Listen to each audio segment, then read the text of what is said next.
Alors bonjour à toi, ça fait plaisir de te retrouver pour notre dernière semaine, dernière interpellation pour notre défi de 28 jours. Alors on entre dans notre dernière semaine.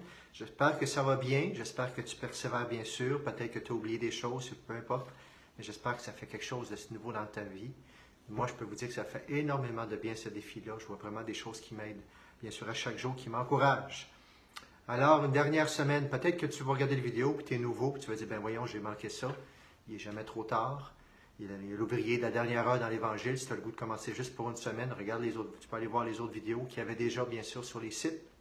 Si c'est toi, tu dis, ben moi j'ai arrêté parce que j'avais oublié. Ou des fois, si on fait ça, on prend une résolution, puis finalement, on n'a pas pu la tenir, puis la journée où on ne la tient pas, ben on dit, ben là, j'ai pas réussi. Non, non, non, tu te relèves, on recommence. Hein, les grands saints, ce n'est pas ceux qui n'ont pas tombé, ceux qui sont relevés le plus vite, qu'on nous dit parfois. Une résolution, mais pour la tenir, il faut persévérer, se relever. Alors, si tu as le goût de reprendre, si jamais tu n'as pas continué, bien sûr, je te remercie. Comme je vous le disais il y a plusieurs jours, moi j'avais oublié de lire, j'ai repris le lendemain 2 chapitres tout simplement de Matthieu. Alors, je rappelle pour ceux qui n'étaient pas là, tu peux lire Saint Matthieu, tu peux prendre le temps de prier le chapelet, tu peux aller prier dans la nature, tu peux arrêter de chialer, tout simplement, plein de petites choses. Mais cette semaine, je ne te lancerai pas de défi, je vais le laisser à toi, je vais te laisser le travail de trouver toi-même, sans te donner trop d'indications, trouver comment cette semaine tu vas la vivre. En quoi tu vas persévérer pour terminer ton défi. Et j'aurais le goût de dire, justement, pour peut-être pas le terminer, j'espère que ça te fait tellement de bien que justement, ça va te donner le goût de continuer, peut-être pas avec des choses aussi précises, mais des choses qui t'ont fait du bien, qui peuvent juste nous faire aider à persévérer par la suite, bien sûr. Tu sais qu'aujourd'hui, je vais aller prendre mon prion, 2 belles lectures, peut-être pour nous aider à continuer. Dans la lecture d'aujourd'hui, dans Saint Luc, on nous disait ceci. « Tenez-vous prêts, c'est à l'heure où vous n'y pensez pas que le Fils de l'homme viendra. » Bien, on s'est préparé, on a voulu se tenir prêt ou être de plus en plus prêt par cette préparation-là. Alors, pourquoi ne pas continuer ou trouver des choses qui, justement, m'ont aidé dans ma vie, que je vais pouvoir persévérer, même après les 28 jours, et peut-être qu'après 28 jours, on va nous dire qu'il n'y a rien qui change.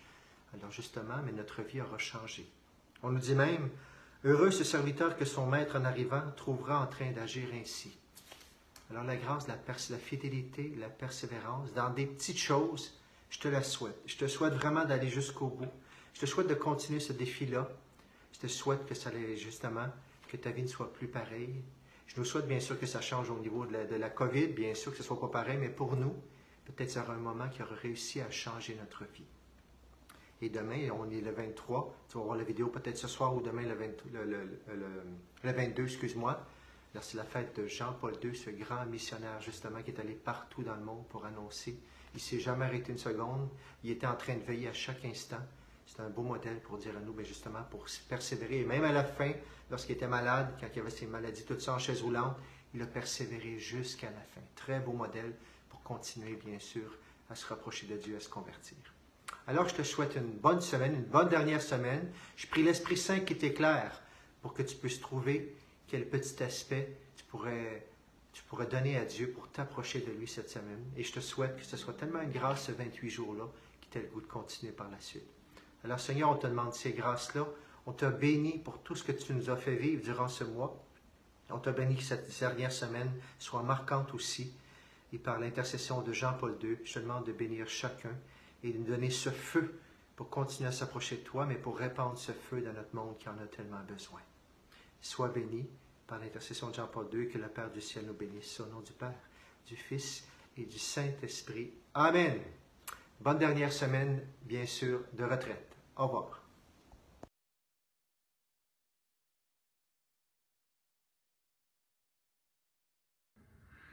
Bonsoir à vous, mes amis. Merci d'être là. Merci d'avoir répondu à ce beau défi de 28 jours. Ce défi de 28 jours de conversion intérieure, de conversion profonde pour se laisser transformer par le Seigneur dans nos vies. Je vous pose simplement 2 petites questions pour clore le 28 jours. C'est notre dernière semaine de sprint de défi. Quel est le chapitre que tu as retenu, qui t'a plus touché, qui a attiré plus ton attention dans les 28 chapitres de Saint Matthieu? Quel est le chapitre qui t'a le plus touché? Qu'est-ce que ça te donne aussi comme leçon de vie? Première question. Deuxième question, c'est qu'est-ce que je vais essayer de garder pour ma vie intérieure? Dans les 28 chapitres, qu'est-ce que je vais garder? Quel est le chapitre qui m'a touché? et comment je vais essayer de le mettre en pratique dans ma vie au quotidien après mes 28 jours. Y a-t-il quelque chose qui attire mon attention, une image, une parole, une phrase, un personnage qui a attiré mon attention? Alors, je vais essayer de retenir ça dans mon cœur, puis essayer de mettre ça en action dans ma vie pour que ça puisse me suivre dans le mois de novembre, décembre, les autres mois qui vont suivre. Parlant du mois de novembre qui approche à grands pas, c'est un mois qui est souvent pas facile pour chacun de nous. C'est sombre, le temps est maussade, souvent on peut tomber souvent comme dans des dépressions. Moi, ce que je vous invite à faire, c'est à ne pas oublier que Jésus, il est au rendez-vous. Jésus, il est au rendez-vous. Jésus, il est là. Jésus, il nous le dit, « Je suis avec vous tous les jours jusqu'à la fin des temps. » Je suis avec vous tous les jours jusqu'à la fin des temps. Alors Jésus, ce qu'il veut faire avec toi, il ne te laisse pas seul. En ce temps de pandémie, en ces temps plus sombres, Jésus ne te laisse pas seul. Il est là, bien présent avec toi. Il est toujours au rendez-vous. C'est un rendez-vous d'amour que Jésus veut prendre avec toi, avec moi. Mais pour ça, il faut être présent à sa présence. Essayez au cœur de notre quotidien d'être présent à sa présence par des petits moments de prière. Moi, souvent, ce que j'aime faire, c'est de dire simplement « Jésus, je t'aime. Jésus, je t'aime. Jésus, je t'aime. » Juste répéter cette phrase-là simplement dans mon cœur. « Jésus, je t'aime. Tu es là, présent avec moi. Jésus, tu marches avec moi. » Juste prononcer le nom de Jésus. C'est très apaisant, ça fait du bien. Alors, je vous souhaite un bon mois de novembre. Merci de nous avoir suivis, Clément et moi. C'est avec beaucoup de joie qu'on a fait ces petites capsules vidéo. Alors, merci de nous avoir suivis et partagez avec le plus de monde possible. Et à bientôt.